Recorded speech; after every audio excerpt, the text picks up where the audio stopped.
Hey music friends, this is Davi Vasc. I'm a music composer for games, and today we have a very special track featured here on the channel. This one is from Final Fantasy VI and it's the track called Aria di Mezzo Carattere, also known as the opera scene from Final Fantasy VI. I've heard this before, it's an impressive track, but it's been many years. Let's see what I can remember. Let's go! Let's go, man, I'm excited for this one. Na, na, na.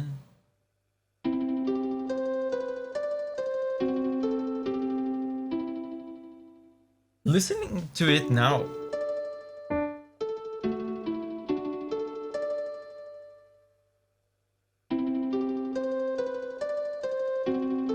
wow, the first thing I notice is that there's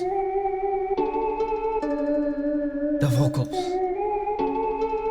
Man, the Super Nintendo opera vocals.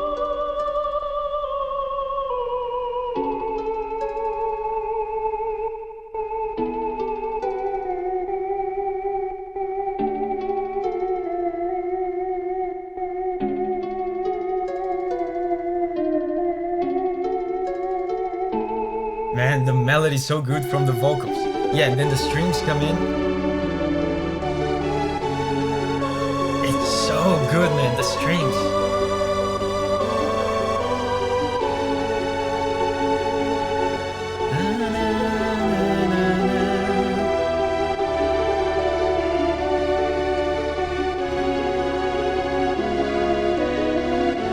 So the first thing I noticed about this, let's stop here. It's so good, man. It's so impressive. Every time I do a video like this on the music of Nobuo Uematsu, I feel kind of awkward, acting like I have interesting things to say about the music of Nobuo Uematsu, like I have the music all figured out, you know? It feels kind of awkward. Because this, in case you don't know, in case you're not in the know, this is one of the best composers of all time. Probably the best composer alive today. It's so impressive how thick he manages to make the orchestra feel on the Super Nintendo. Remember, the Super Nintendo is a console from the early 90s. There was a limitation to the number of instruments, to the number of audio channels that the composers could use. So in a real orchestra, where a part like this would have like 80 musicians playing at the same time, here he only has, how many audio channels was the Super Nintendo again? Was like 16? Oh, it was 8 channels. The Super Nintendo was limited to literally 8 sounds playing at any moment. That includes sound effects. In a part like this where there's no sound effects playing, they could fortunately use all the 8 channels for instruments, but still, man, having an ensemble of 8 instruments and making it sound as full as this sounds as a real orchestra, it's so impressive. But also, the first thing I noticed about this, doesn't this has a resemblance to Ari's theme here at the beginning? Da-na-na. Especially this part. Na-na. Right? Remember Ari's theme? Ari's theme was like da-na-na, da-na-na. I mean, that's understandable, right? It's the same composer and about the same time frame. This Final Fantasy VI, I feel like this was 1994 and Final Fantasy VII was 1997. So a small time frame of a few years in between them, and then the vocals come in. There's such nuance to the vocals in this. The melody has some interesting notes in it. I'm gonna show you.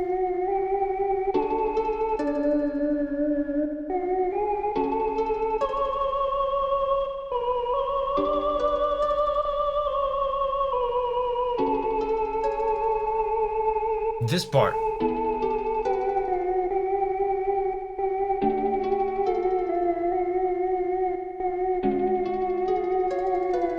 Let me show you this.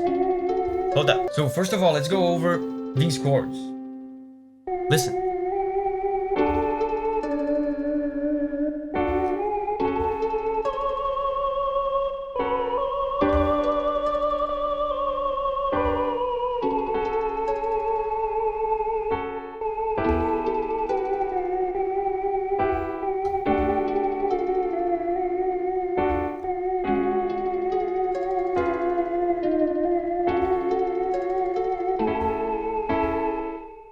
Amazing, right? And the most important part about this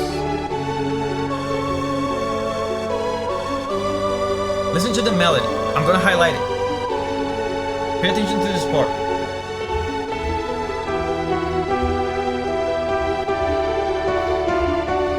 When I think about this song, every time I think about this song, the part I think about the most, I think, is this part right here.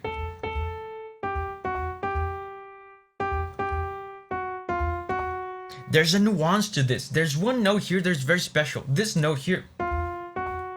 It doesn't belong in the scale.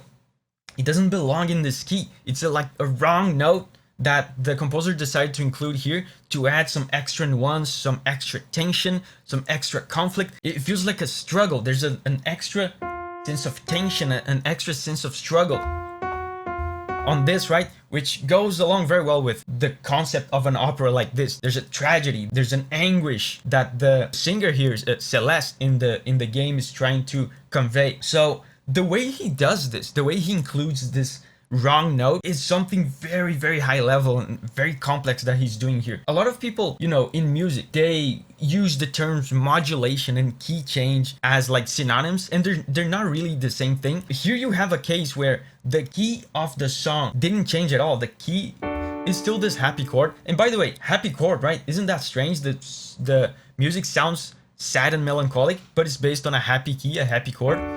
That's crazy, right? That goes to show how much nuance you can extract from these chords. There's a lot more to them than just happy or sad. But anyway, the key doesn't change. It's still like a happy chord, but instead of being a happy Ionian chord, and by the way, these are fancy Greek mode names, he changed the mode from Ionian to Lydian. More specifically, a augmented second Lydian. And these are super fancy names. You don't need to know these to enjoy the music.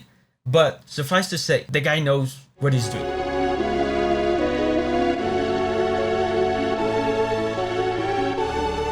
And with the whole orchestra, man, it sounds so good.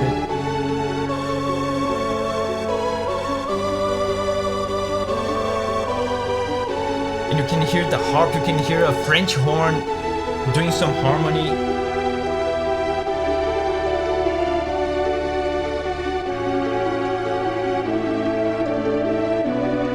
Amazing. The harp is so beautiful too.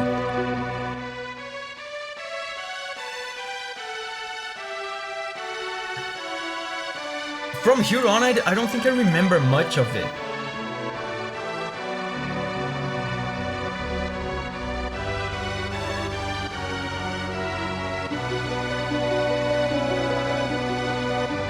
Man, and these orchestral instruments from the Super Nintendo are so nostalgic. The French horn.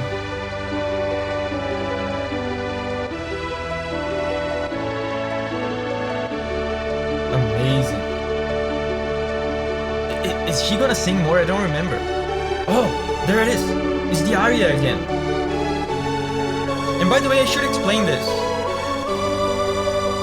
You know, this song is called Aria di Mezzo Carattere. Yeah, and you know what an aria means? This term is used a lot in opera, right? Around opera. Aria is melodically, musically extravagant part in opera. It's a part like this where the singer is really showing their abilities, usually a very lyrical, very melodic part like this, right? As opposed to the other kind of part in an opera, which is called recitativo, which is, you know, operas are basically, it's theater. There's like dialogue, there's complex stories. So there's parts in opera that, you know, the characters need to do some exposition, some dialogue. These parts are usually not as melodic. The singers are still like singing, but they're singing in more like a talking kind of way. It's not as melodic. The accompaniment of the orchestra is a lot more simple, right? So this that I'm describing right now is the recitativo, as opposed to the aria, which is this, right? The highly melodic, highly musical parts. If you remember any part of an opera at all, it's likely that you remember the arias, right? Because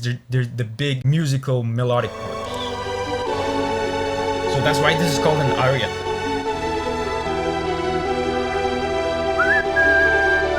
And again, the Lydian chord, the Lydian mode, right, that he changed without changing the key, just masterful stuff. Listen.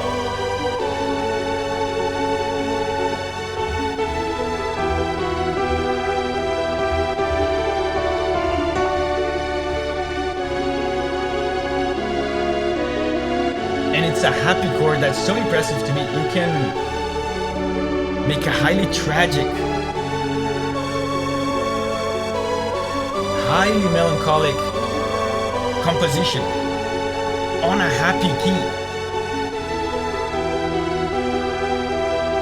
And making a sad track on a happy key adds all sorts of nuances to it.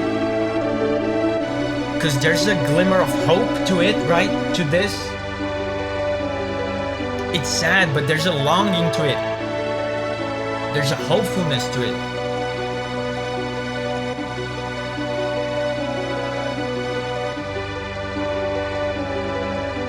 This part specifically, I feel like it's even more hopeful.